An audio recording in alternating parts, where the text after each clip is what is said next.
rich people cringe and say, don't tell them that, Robert. Yes. Don't tell people what you know. Right. Keep them poor. So my father was the head of education, PhD, all that stuff. I go home and ask him, said, why don't we learn about money in school? And he looked at me and says, because the government doesn't let us teach that subject. The government tells us what we can teach and what we can't teach. And I thought that was strange. And I said, but aren't we going to school to learn about money? He says, no, your job is to get a job. I said, but you get a job to earn money. He goes, no, you're supposed to just get a job. I went, no. Isn't the purpose of a job to earn money? He goes, you're correct. I said, so why don't I just learn about money? I can skip the job part. And he got flustered and he said, if you want to learn about money, why don't you ask your best friend's father about money? And I said, why? That's Mike. I asked him. He says, because Mike's father is an entrepreneur. And I said, what are you? He says, I'm an employee. I'm a government employee. I went, oh, what's the difference? He says, the difference is an entrepreneur must know about money, or they're no longer entrepreneurs. And he says an employee doesn't have to know anything about money, because the government will take care of them, the company will take care of them. So I'm all confused. But I took my dad's advice and I trundled over to Mike's father's office and knocked on his door and I said, hey, I'm here, 9 years old. Teach me about money. He says, beat it, kid. But that's where the story of Rich Dad, Poor Dad started. And finally, through persistence, my rich dad started teaching me about money on one condition. And that condition was he would never pay me. He says, the moment I pay you, you think like an employee. He says, that's the trap. Entrepreneurs work for free. And now I'm 9 years old, my head's going cracking in half. He says, you never want a paycheck. You understand that, kid? I said, okay, I got it. And he says, well, how do I make money? He says, that's what entrepreneurs figure out. How do I learn about money? He would just break out a Monopoly game board. I would work for free. I'd pick up cigarette butts and he had hotels and restaurants and I would clean and do menial tasks. And as I got older, I started getting into office work and marketing and accounting, and I was an apprentice basically, but I always worked for free.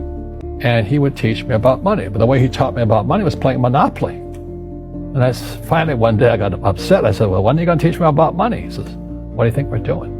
We're playing Monopoly. He goes, no. What do you think we're doing? We're playing Monopoly. He says, what do you think we're doing? I don't know. I'm teaching you about money.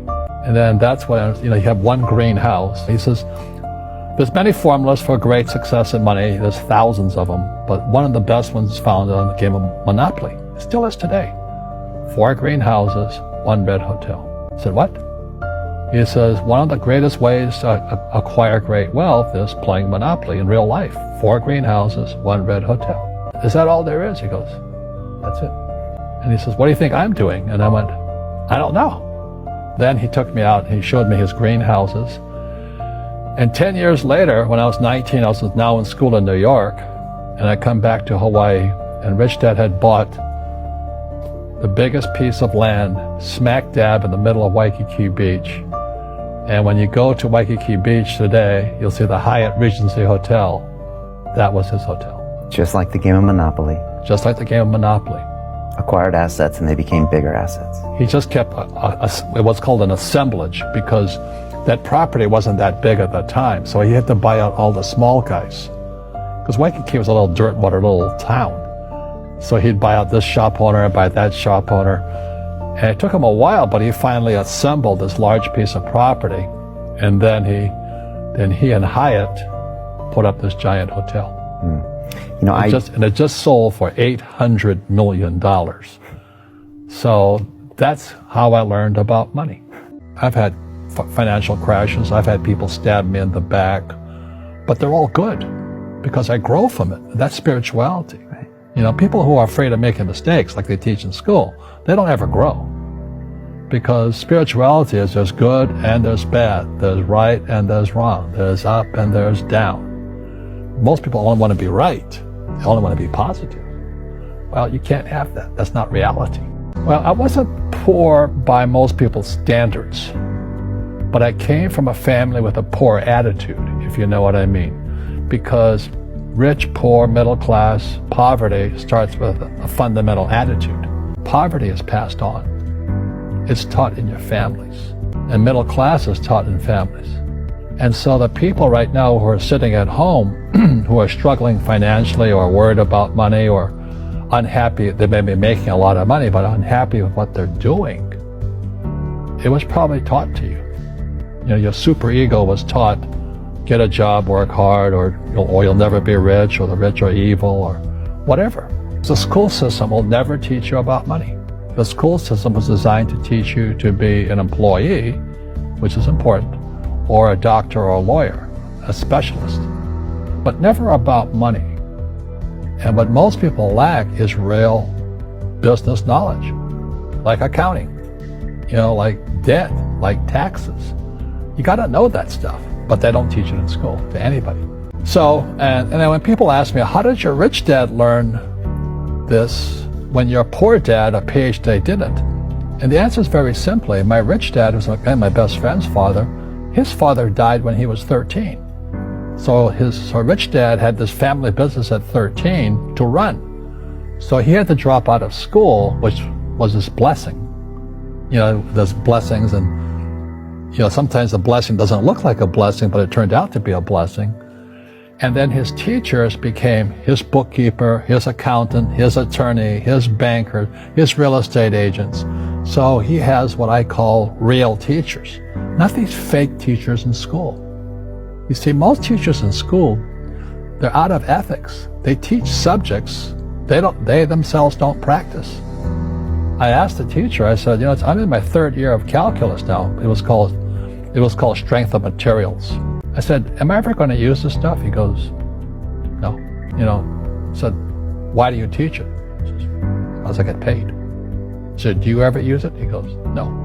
And that's why, you have to, in life, one of the things I suggest to people, you got to find a real teacher versus a fake teacher.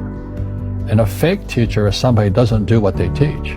And a real teacher is doing what they teach every day. So my accountants, my attorneys, they're in it every single day. That's how I learn, because every day I'm solving problems in my business. So I have accountants and attorneys and bankers and all these people on speed dial because I'm solving problems with my team. I see you giving this knowledge out, and yeah. Do the rich people cringe and say, don't tell them that, Rob? Yes. Don't tell people what you know. Right. Keep them poor.